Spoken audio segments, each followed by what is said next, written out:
আমরা যখন শাসকের কাছে আলোচনা করতে যাচ্ছি তখন অন্যরা একটা রুটে যাচ্ছে যে আমরা সেটিং করছি, আমরা মানে রাজ্য সরকারের দালালি করছি।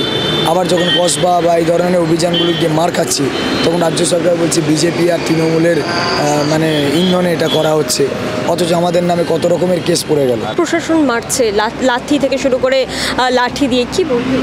দেখুন, এটা খুব নিন্দনীয় ঘটনা। সেই খবরগুলো কে রাখছে?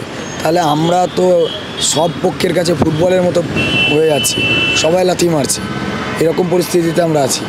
কি আমি ওই কসবা ডিআই অফিসে উপস্থিত ছিলাম না, এবং সবথেকে বড় জিনিস, আমি উপস্থিত না থাকা সত্ত্বেও আমার নামে নন বেলেবল কেস দিয়েছে। দাদা, ডিআই অফিস অভিযানে যে ছবিটা দেখা গেল, সমাজের মেরুদণ্ড আমরা যাদেরকে বলি তাদেরকে একেবারে লাঠিচার্জ, শুধু তাই নয় লাঠি পর্যন্ত মারা হলো। দেখুন, পুলিশ তার কাজ করেছে, কারণ তাদেরকে তাদের চাকরি বাঁচাতে হবে। তো তারা তো এমনি করেনি, তো সেক্ষেত্রে তারা যেটা করেছে আমরা সেটা খুব খারাপ চোখে দেখছি না, বরং ভালো চোখেই দেখছি। আর এটা তো আমাদের প্রাপ্য, কারণ যোগ্যতার ভিত্তিতে যেহেতু চাকরি পেয়েছি, আর আমাদের বিরুদ্ধে যেহেতু কোনো অ্যালিগেশন নেই, যারা অযোগ্য তারা জামায়াতে থাকবে, আর যারা যোগ্য, যাদের বিরুদ্ধে কোনো অ্যালিগেশন ছিল না অথচ তাদের চাকরিটা গেল, তাদের উপর প্রেশার আসবে, যেহেতু তারা এই বিষয়ের উপর প্রতিবাদ করছে, লড়াই করছে, রাস্তায় আছে। তো এটা খুব স্বাভাবিক ব্যাপার, খারাপ চোখে দেখছি না একদম। শিক্ষামন্ত্রীর সঙ্গে বৈঠক হলো, সেখানে তিনি বলছেন যে 21শে এপ্রিলের মধ্যে যোগ্য অযোগ্যের তালিকা তারা প্রকাশ করবেন। এতদিন তাদের কাছে তালিকা ছিল হয়তো কোথাও, কিন্তু সঠিকভাবে তারা সেটাকে প্রকাশ করেননি। এখন আবার বলছেন প্রকাশ করবে। কোথাও গিয়ে কি একটু হলেও আশার আলো পাচ্ছেন যে 21শে এপ্রিলের পর কোনো একটা এই যে দিক, তার কোনো অন্য মোড় আসতে পারে? দেখুন, আশার আলো তো শুধু একপাক্ষিক নয়, এই পুরো বিষয়গুলোকে নিয়ে যেতে হবে সুপ্রিম কোর্টের রিভিউ পিটিশনে। তো এখন যেটা হচ্ছে, এখান থেকে সব উপকরণ সংগ্রহের কাজ চলছে। সেই উপকরণ যথাযথভাবে সুপ্রিম কোর্টে রিভিউ পিটিশনে সাবমিট করে চাকরি যদি ফিরে আসে, তখন সেই আশার আলোটা আমরা বুঝবো যে আশার আলো হলো। তার আগে পর্যন্ত তো আশার আলো বলে কিছু বুঝতে পারা যাবে না। যোগ্যতা দিয়ে আপনারা চাকরি পেয়েছিলেন, সেখানে আজকের কোনো অযোগ্য বা কোনো নেতামন্ত্রীর কারণে আজকের আপনাদের চাকরি গেছে, কিন্তু এখানেও রাজনীতির রং লাগানো হচ্ছে। আমরা দেখলাম যে বিজেপির এমপি অভিজিৎ গাঙ্গুলি, প্রাক্তন বিচারপতি, তিনি এসেছিলেন, যাকে আপনারা গো ব্যাক স্লোগান দিয়েছেন। তো এখানেও রাজনীতির রং লাগানো হচ্ছে, কিভাবে দেখছেন বিষয়টা? আমরা তখন ভিতরে ছিলাম, যেটা জানতে পারলাম যে উনি এসেছিলেন, আমাদের ছেলেরা একটা প্রশ্ন করেছিল যে স্যার আপনি তো বিচারপতি ছিলেন, তো আমাদের লিগালি কিভাবে আমরা উদ্ধার হতে পারবো, সেই বিষয়ে কি আপনি একটু সহযোগিতা করবেন? উনি বললেন, আমি যিনি বলেছেন তাকে বলছেন যে এই বেয়াদবটাকে সরাও এখান থেকে। তারপরে বলেছে যে লয়ারের সাথে যোগাযোগ করো, অথচ উনি সংবাদ মাধ্যমে বলছেন যে আমি এইভাবে করতে পারি, এইটা করলে এটা হবে, এটা করলে এটা হবে ইত্যাদি। আবার সেইখান থেকে আরেকজন বলেছেন, স্যার আপনি কি একটু প্রধানমন্ত্রী, রাষ্ট্রপতিকে আমাদের পক্ষ থেকে চিঠি লিখবেন, যেহেতু বিভিন্ন রাজ্যের এমপিরা চিঠি লিখছেন, রাহুল গান্ধী চিঠি লিখেছেন, বিভিন্ন পলিটিশিয়ান চিঠি লিখছেন যাতে আমাদের উদ্ধার হয়, আপনি কি একটু লিখবেন? তখন উনি রেগে গিয়ে যাই, তুমি কোন দল করো গো, কোন দল করো, এইভাবে করে তাদেরকে আক্রমণ করেছে। সেটার উপরে হয়তো কেউ এই ঘটনা, যদিও কাঙ্ক্ষিত নয়, কিন্তু তারপরেও এই ঘটনাটা ঘটেছে। এই যে রাজনীতির রংটা লাগানো হচ্ছে আপনাদের চাকরি নিয়ে, যেখানে হয়তো আপনারা এখনও অনিশ্চিত অবস্থায় রয়েছেন যে ভবিষ্যতে কি আপনারা করবেন, সেখানে কেউ রাজনৈতিক মুনাফা আদায় করতে চাইছে আপনাদেরকে ব্যবহার করে। একদমই তাই। মানে আমরা যখন শাসকের কাছে আলোচনা করতে যাচ্ছি তখন অন্যরা একটা রুটে যাচ্ছে যে আমরা সেটিং করছি, আমরা মানে রাজ্য সরকারের দালালি করছি। আবার যখন কসবা বা এই ধরনের অভিযানগুলিকে মার খাচ্ছি তখন রাজ্য সরকার বলছে বিজেপি আর তৃণমূলের মানে ইন্ধনে এটা করা হচ্ছে, অথচ আমাদের নামে কত রকমের কেস পড়ে গেল। সেই খবরগুলো কে রাখছে? তাহলে আমরা তো সব পক্ষের কাছে ফুটবলের মতো হয়ে যাচ্ছি, সবাই লাথি মারছে, এরকম পরিস্থিতিতে আমরা আছি। এই যে নেতাজি ইন্ডোরে যে প্রোগ্রামটা হলো, যে বৈঠকটা হলো, সেখানে যে পাসের বিষয়টা, এই পাসটা কারা দিয়েছিল? পাস দেখুন, আমরা বলেছিলাম অযোগ্যদের সাথে আমরা থাকবো না, তাই আমরা নিজের একটা টোকেন সিস্টেম ব্যবহার করছি, সেই টোকেন অনুযায়ী আমরা ঢোকাবো। তো ওরা বললো ঠিক আছে, তাহলে আমরাই একটা পাসের ব্যবস্থা করে দিচ্ছি।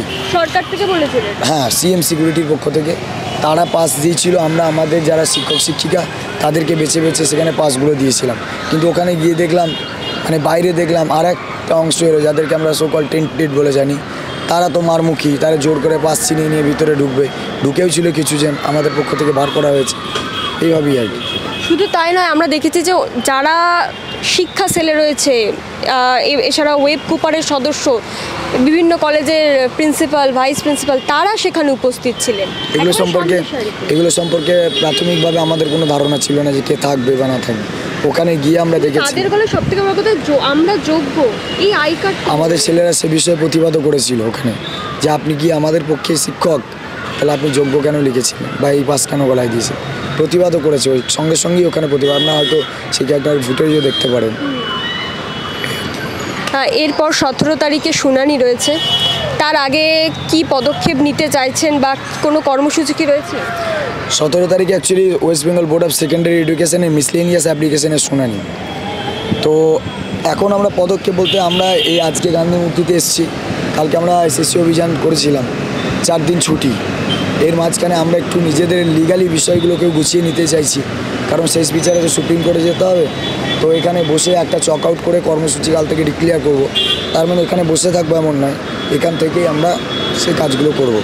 দাদা, শিক্ষামন্ত্রীর সঙ্গে বৈঠক হলো, সেখানে শিক্ষামন্ত্রী বলছেন যে 21 এপ্রিলের মধ্যে যোগ্য অযোগ্যের তালিকা তারা প্রকাশ করবেন। এতদিন ধরে তদন্ত চলছিল, যেখানে সুপ্রিম কোর্টের রায় বেরিয়ে গেল, সেখানে তারা যোগ্য অযোগ্যের তালিকা দিতে পারছেন না, এখন বলছেন। তো আবারও কি কোথাও গিয়ে আপনারা আশা রাখছেন?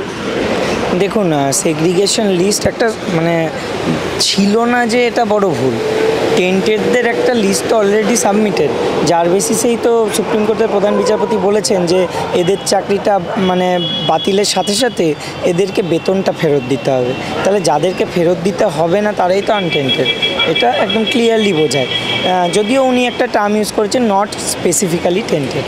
এখন ব্যাপার হচ্ছে, আমরা তবুও জোরালো দাবি রেখেছি এসএসসির কাছে যে আপনারা রিভিউ পিটিশনে যাবেন, তার আগে যদি এই গ্রাউন্ডটাকে আরও বেশি স্ট্রং করা যায়, আমাদের অ্যাপিলটাকে, সেই জন্য এই টেন্টেড আর আনটেন্টেড, যেটা সুপ্রিম কোর্টের ভাষায় নট স্পেসিফিক্যালি টেন্টেড, তো সেই জায়গাটা আপনারা একটা লিস্ট দিয়ে আলাদা করে সার্টিফাই করে প্রকাশ করুন। তো ওনারা বলেছেন 21 এপ্রিলের মধ্যেই কাজটা কমপ্লিট হয়ে যাবে, হয়তো ওই তারিখে বা তার আগেই এটা আমরা পাবলিশ করব, কিন্তু তার আগে আমাদের একটা লিগ্যাল হেল্প বা অ্যাডভাইস দরকার। মুখ্যমন্ত্রী বলছেন, সেই সঙ্গে শিক্ষামন্ত্রী এবং অন্যান্য শাসক দলের প্রায় প্রত্যেকেই বলছেন মুখ্যমন্ত্রীর উপর আস্থা রাখতে। আস্থা কি রাখছেন? দেখুন, চাকরি আমরা করি রাজ্য সরকারি কর্মচারী হিসাবে, রাজ্য সরকারের পোষিত কর্মচারী হিসাবে, এবং সেই জায়গায় দাঁড়িয়ে চাকরিটা যদি আমাদের ফেরাতে হয় এবং আমাদের যদি দাবিটা রাখতে হয়, আমাদের রাখতে হবে কিন্তু মানে এই প্রশাসনিক প্রধান মুখ্যমন্ত্রীর কাছে। তো ওনাকেই আমাদের বাধ্য করাতে হবে বা ওনাকেই এই চাকরিতে আমাদের পুনর্বলের ব্যবস্থা করতে হবে আলটিমেটলি। তাহলে অবশ্যই আশাবাদী তো থাকবো, আশা যদি না থাকে তাহলে আমরা পদক্ষেপগুলো নিতে পারবো না, আইনি লড়াইয়ে যেতেও পারবো না।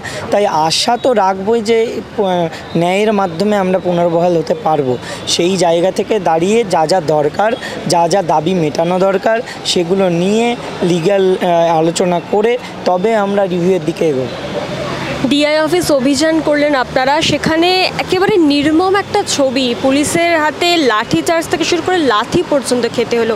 সমাজের মেরুদণ্ড যাদের বলা হয় তাদেরকে প্রশাসন মারছে, লাথি থেকে শুরু করে লাঠি দিয়ে, কি বলবেন?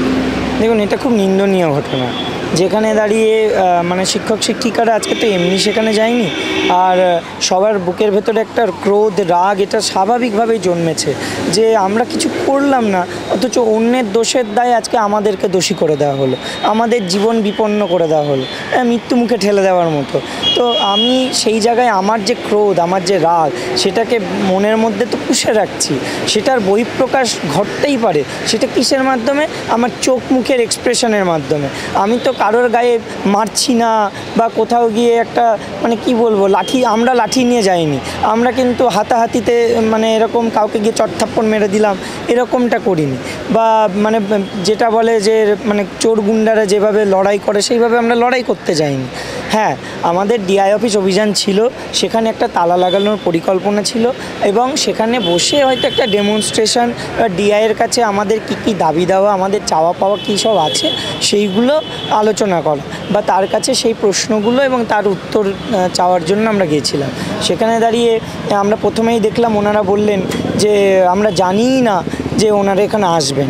ওনারা যদি নাই জানতেন তাহলে এত বড় বড় ব্যারিকেড বা আগে থেকে একটা নিরাপত্তা বেষ্টনী কীভাবে ওনারা করলেন, তাহলে ওটা কাদের জন্য ছিল? আর দ্বিতীয়ত এই যে মানে যেগুলো ভিডিও ফুটেজে দেখানো হচ্ছে, আমি যেগুলো দেখলাম যে আমাদের হয়তো বলছেন যে পুলিশ অফিসারকে আমাদের স্যাররা আগে হাতাহাতি করেছে। আমি অভিযোগ করছে যে আগে আপনারা মেরেছেন তারপর ওদেরকে আমি যেটা শুনলাম, কারণ প্রথমত বলে রাখি আমি ওই কসবা ডিআই অফিসে উপস্থিত ছিলাম না এবং সবথেকে বড় জিনিস আমি উপস্থিত না থাকা সত্ত্বেও আমার নামে নন বেলেবল কেস দিয়েছে। এটা কিভাবে সম্ভব আমি জানি না, যে আমি ওখানে উপস্থিত নেই অথচ আমার নামে নন বেলেবল কেস দিয়েছে ওখানকার ঘটনার পরিপ্রেক্ষিতে। যাই হোক, এই বিষয়ে পরে কথা হবে। এখন ব্যাপার হচ্ছে আমাদের টিচাররা যারা ছিলেন তারা বললেন যে ওই পুলিশ অফিসার গালাগালি দিচ্ছিলেন, উত্তপ্ত করছিলেন এবং উনি মাঝে মধ্যেই বলছিলেন তোমরা যে যোগ্যতার প্রমাণ কি। এবার টিচাররা যারা চাকরি হারিয়েছে তাদের অবস্থাটা ভাবুন, তারা কিন্তু তাও তাকে মারতে যায়নি, উনি এরমভাবে টুস করেছেন, তারপরে ওখানে একটা ধাক্কাধাক্কি হয়েছে আমরা দেখতে পাচ্ছি। কিন্তু ওটা আর ওই লাঠি দিয়ে ওইভাবে নির্মমভাবে পেটানো, যার ফলে হসপিটালে যেতে হচ্ছে আর ক্ষতচিহ্নগুলো সবাই দেখাচ্ছে, আর তারপরে যেভাবে লাথি মারা হচ্ছে, এগুলো কি ওইটার পরিপ্রেক্ষিতে? আর ওই একজন আমাদের বলেছে যে পেট্রোল নিয়ে আগুন জ্বালিয়ে দেব, এই যে কথাটা নিয়ে এত বেশি করে দেখানো হচ্ছে, এটা তার কাছে আমি জানলাম, আমি শুনলাম তার যে বক্তব্য যে হচ্ছে আমরা যেমন মাঝে মধ্যেই বলছি, আমরা রেগে গিয়ে কী বলছি, মুখ্যমন্ত্রী বা প্রশাসন বা মাঝে মধ্যে যখন রেগে যাচ্ছি খুব কথা বলতে গিয়ে আমরা কি বলছি যে এই যে আমাদের তো এমনি মৃত্যু মুখে ঠেলে দেওয়া হচ্ছে, তাহলে এখনই গুলি করে দিন আমরা মরে যাই, হয় গুলি করে দিন আর নাহলে প্যানেলটা ফিরিয়ে দিন, আমাদের চাকরিটা ফিরিয়ে দিন। ও সেইভাবে বলেছে পেট্রোল নিয়ে নিজেদের গায়ে সব আগুন ধরিয়ে দেবো, এই কথাটা আমি তার কাছে শুনলাম। তো সেই জায়গায় দাঁড়িয়ে দেখুন, কোনো জিনিস খারাপ কিছু ঘটেছে, এমন কিছু হয়েছে, কথা বলেছে, তার যুক্তি সে দিচ্ছে, কিন্তু তার জায়গায় লাঠি দিয়ে পেটানো হলো। কেউ যদি বলতো লাঠি দিয়ে পেটাবো সেটা অন্য জিনিস, আর পিটিয়ে ফেললাম সেটা অন্য জিনিস। আপনারা তো কোনো কিছু হাতে নিয়েও যাননি, একেবারে খালি হাতে গিয়েছিলেন। এটাই তো কথা, শিক্ষক শিক্ষিকাদের হাতে একটা আমাদের যে অস্ত্র পেন থাকে, ওনাদের হাতে থাকে লাঠি। আমরা পেন দিয়ে লিখে আমাদের প্রতিবাদের ভাষা জানাই, আর ওনারা লাঠি দিয়ে পিটিয়ে তাদেরকে সেই সব জায়গায় প্রতিবাদের ভাষা জানাচ্ছেন যেখানে মানে প্রতিবাদটা খুবই ছিল একদম শান্তিপূর্ণভাবে করার। এবং হয়তো আমরা দেখতে পাচ্ছি ওখানে একটা নিরাপত্তা বেষ্টনী দেওয়া হয়েছে, তারা টোপকে এ পাশে ঢুকেছে, কিন্তু ঢুকে কি কাউকে মারধর করতে গেছিলো নাকি ওখানে গোটা বিল্ডিংটাকে কোনো ক্ষয়ক্ষতি করতে গেছিলো? তা তো নয়, নির্দিষ্ট কয়েকটা দাবি জানাতে গেছিলো। দাবিটা একেবারে ন্যায্য এবং এই দাবিগুলো এত শান্তিপূর্ণভাবে তারা ওখানে পেশ করতে গেছিলো, আর সেই দাবিগুলো আদায় করতে গেছিলো। যে দাবিগুলো না পেলে ওই লাঠি পেটা করে কেন, সত্যি যদি গুলি করে মেরে দেয় তাও শান্তি, যদি চাকরিটা না ফেরে। 17 তারিখ সুপ্রিম কোর্টে শুনানি রয়েছে, তার আগে কোনো কর্মসূচি কি আপনারা করছেন? আমরা কর্মসূচি বলতে এখানে অবস্থান করছি এবং তার সাথে সাথে প্রতিদিনে বিভিন্ন কর্মসূচি আমরা গ্রহণ করব, সেটা আমরা পরবর্তীতে জানাবো। তবে যতদিন না আমরা ন্যায্য অধিকার ফিরে পাচ্ছি আমাদের রাস্তার আন্দোলন বন্ধ হবে না। এই যে মুখ্যমন্ত্রী বলছেন সিভিক আপনাদের ভলেন্টিয়ার সার্ভিস দিতে, স্কুলে গিয়ে পড়াতে, তো সেটা কি আপনার মনে হয় যে আদৌ সেটা করা যায়? দেখুন, এগুলো তো লিগ্যাল বিষয়, করা যায় কি যায় না সেটা লিগ্যাল যারা অ্যাডভাইস এই মুহূর্তে আপনাদের যে মানসিক পরিস্থিতি আমি সেই জায়গা থেকে দেখতে পাচ্ছি। আচ্ছা না, আমরা ভলেন্টারি সার্ভিস করতে রাজি নই। কারণ দেখুন, একটা স্কুলে আমি এতদিন ধরে যে সম্মানের সাথে চাকরি করে এলাম, আজকে আমি যখন স্কুলে ঢুকবো কেউ বলবে ভলেন্টিয়ার টিচার এসছে, সিভিক টিচার এসছে। আমার যারা সহকর্মীরা ছিলেন যে সম্মানের সাথে দেখতেন, তারা হয়তো আমাকে আলাদা একটা চেয়ার টেবিল করে দেবেন। তারপরে অ্যাটেন্ডেন্স রেজিস্টার, হয়তো যে অ্যাটেন্ডেন্স রেজিস্টারে সই করি ওটাই করতে পারবো না, আলাদা একটা অ্যাটেন্ডেন্স রেজিস্টার দেবেন। আমার কাজের ক্ষেত্রটা আলাদা হবে। যখন ধরুন একটা কোনো অনুষ্ঠান হবে কারোর, যেগুলো হয় স্কুলে, কারোর কোনো ফাংশন বা কিছু প্রোগ্রাম, সেখানে যখন টিচার্সরা তাদের ডোনেশন দেন, সেখানে হয়তো সবাই বলবে এরা টিচার পার্মানেন্ট 500 টাকা করে দেবে, আর এরা হচ্ছে চাকরি হারিয়ে তারপরে সিভিক টিচার হচ্ছে এটা 200 টাকা করে দেবে। মান সম্মানের জায়গাটা কোথায় থাকবে? আমাদের স্যালারিটা হঠাৎ করে অত কমে যাবে, সেই জায়গাটা কোথা থেকে ফিরে আসবে? আর যোগ্যতা দিয়ে চাকরি পেয়েছিলাম, সেই চাকরিটা চলে যাবে, এই যে মানসিক একটা যন্ত্রণা, সেইটা কি মানে আমরা মানে উতরে উঠবো? আপনি কোন স্কুলে পড়াতেন আর কোন সাবজেক্ট ছিল? আমি হালিশহর আদর্শ বিদ্যাপীঠ স্কুলে ইংলিশ এর টিচার।